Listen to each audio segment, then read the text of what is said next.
done. How exciting is that? You have a vest that you actually could try on at this point, right? All right. What I want you to do now is I want you to seam up those pockets if you added them. Hopefully you left yourself a nice long tail when you were making them, and we're going to use that tail now. Let's take a look.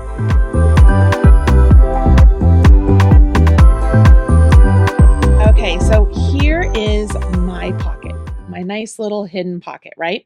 Here is the nice long tail I kept, and why I kept it is you can see here I have this opening, right? So this garter stitch actually should match up right above that. So the garter stitch here that I have should match up just like so. And to do that, I'm going to use this tail and I'm going to join it over here and kind of do a duplicate stitch. And then I'm going to come to the inside here and I'm just going to whip stitch this closed. Okay, I'm going to whip stitch this closed. So let's start off with this part up here. So let's grab our bent tip tapestry needle and use our tail. And if you didn't leave yarn on here, you can add yarn on just like we did when we were doing the side seams. Okay. All right. So right here, I want to make sure my yarn is coming off of right here on the front, right? So I'm just going to pop over here and I'm essentially going to duplicate this kind of join here. And this is just one of those things you kind of have to eyeball this. So for me, I'm just going up here. Let's go around that one.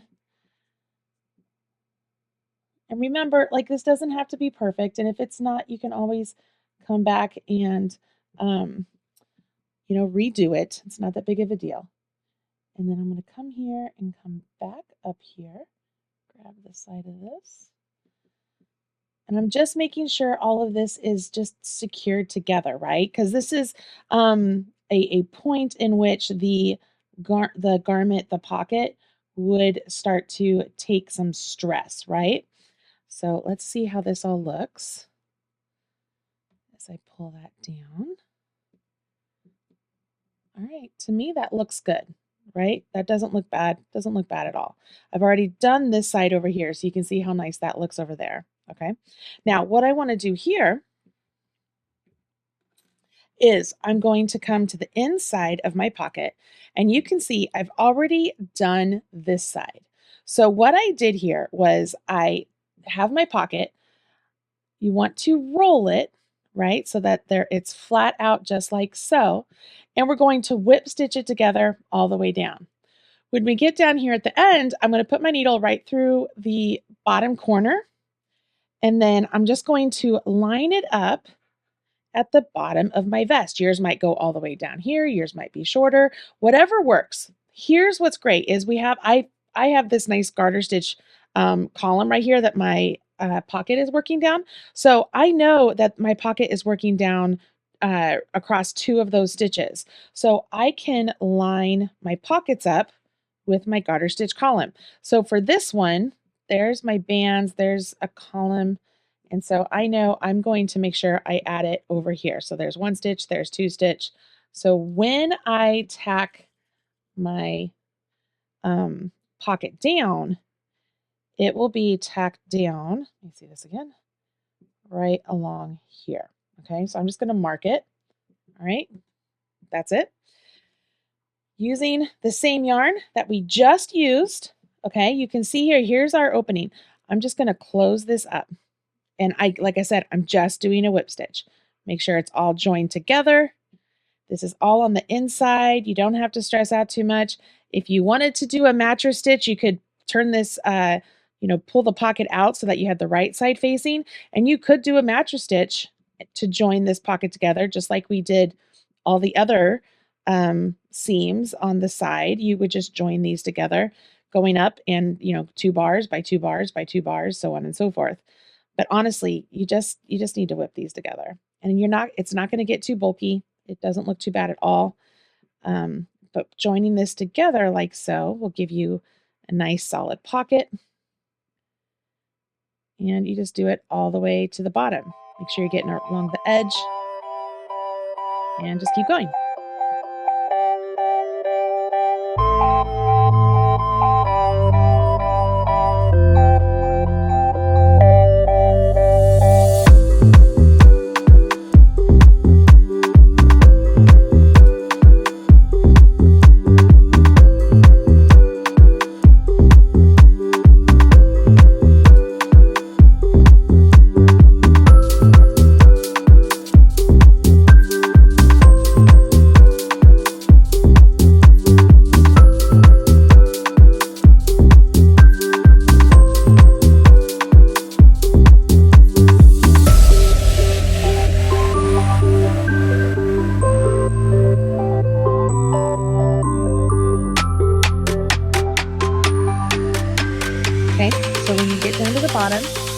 thread your needle through the bottom corner, okay?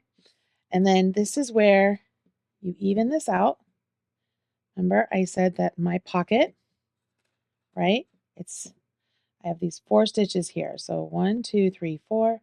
I am going to make sure that it's tacked down on the 4th one, coming down here. Just double checking everything, make sure it's not out of shape.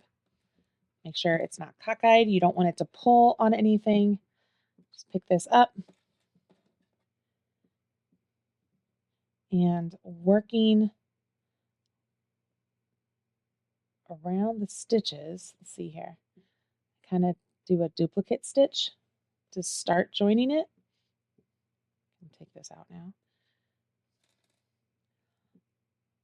So I started to do a duplicate stitch to get it joined. And if you don't know what duplicate stitch is, I do have a whole video on it, but essentially just follow the path of the stitches that are on here, okay? Follow the path. And then what I'm going to do is I'm going to come back up and then making sure that I'm following the path of the second stitch, right? So like if it was along here, okay, that's the second stitch over in my column. I want to make sure that I am working this yarn through this and then just through that second stitch of the column just to tack it down. Now you could choose not to do that. You don't have to tack this down. You can leave it open. It's just fine. But if you want to tack it down, this is how I did it. Okay. If you wanted to have something there so that you knew what column you were in, you could use like a shawl pin, right? This is a shawl pin and I can use that. Let me see here. 1, 2, so it's this one right here. I always have a hard time trying to see here. 1, 2, 3.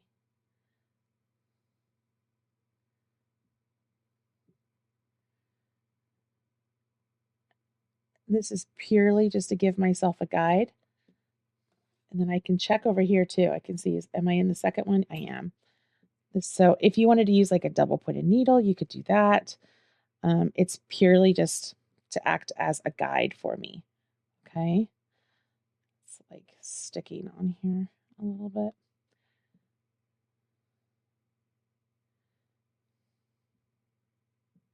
Oh, there must be you know what? This isn't going to work on this one. There's like look, there's like a spot there. So maybe,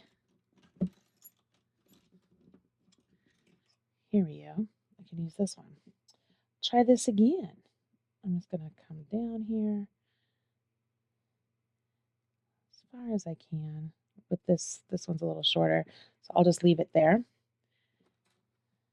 But now I have a guide, right? So I pull this and I'm just going to come up. I'm going to grab a little bit of the yarn here and a little bit of the side. You want to make sure that you're not popping through all the way to the other side, right? We don't want it to show up on the other side. But if you do it just like this, kind of through there and then through here, just the side of the pocket. It's almost like you're doing a whip stitch again all the way up, right? So having that little marker there as my guide, I can make sure I'm going straight, right? I'm going to come in here, coming through it, going through the actual stitch. Now, it's usually right here. I'll pause and I'll take a look and make sure nothing's coming through. Nothing's coming through. It looks good. Okay. Make sure all this is in place still where I want it. Yep, right where I want it. So I'll just keep going. Okay. I'm just going to keep going. I am working through that stitch and just tacking it down. Now, if you didn't want to do this with the yarn that you used for your project, you could do this with some thread so that it could be just a little bit even more invisible if you wanted to. Totally up to you. And like I said, if you wanted to just not tack it down and just let your pocket be loose, you could do that too. It's totally fine. Depends on what what you want from your vest and essentially how much time you have, right? Because this is just that little bit more time that it's taking here. But let's go ahead and get all the way up.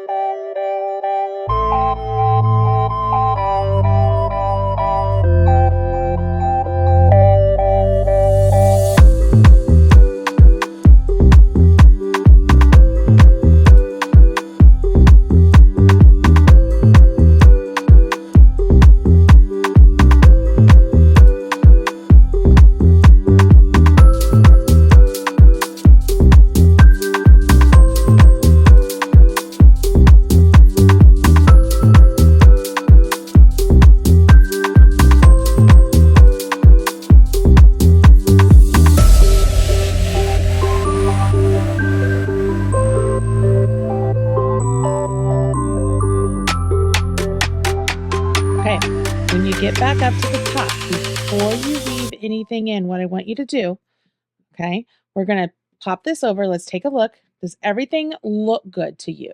Okay, on this side, does everything look the way you think it should look? Okay, if you need to tack things down a little bit more, like if this is more open than you like it to be, then you could use your tail still to seam things together a bit more. Like for me, I actually kind of don't like the way this looks right there. So I am going to work, I'm going to go like this. I'm going to come down and then come back up and then come back up through here. And then through this and come back down. This is just a great time to just clean things up. Oh, that looks better. All right, so once everything's done, you have this nice pocket here, right? So you have all these whip stitches. Just take your needle. This is actually easier if you have a sharper needle. So I'm going to grab my sharper needle here. Where is it? As I keep telling you that, and then I keep grabbing all the other ones. Here we go. Okay, so this is a chenille needle. It's really great for like weaving, burying in your ends. So it's very, very sharp. So I'm just going to just move it right down the edge of my pocket, cut through the actual fibers, and it will help lock this in place, right? So just come down a little ways. I don't have to worry about this one too much. It's going to just stay in place.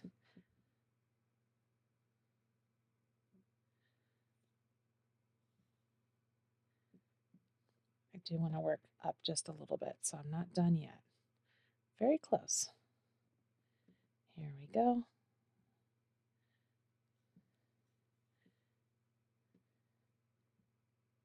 Last one. All right, so right there, that's where I would cut this. And take a look.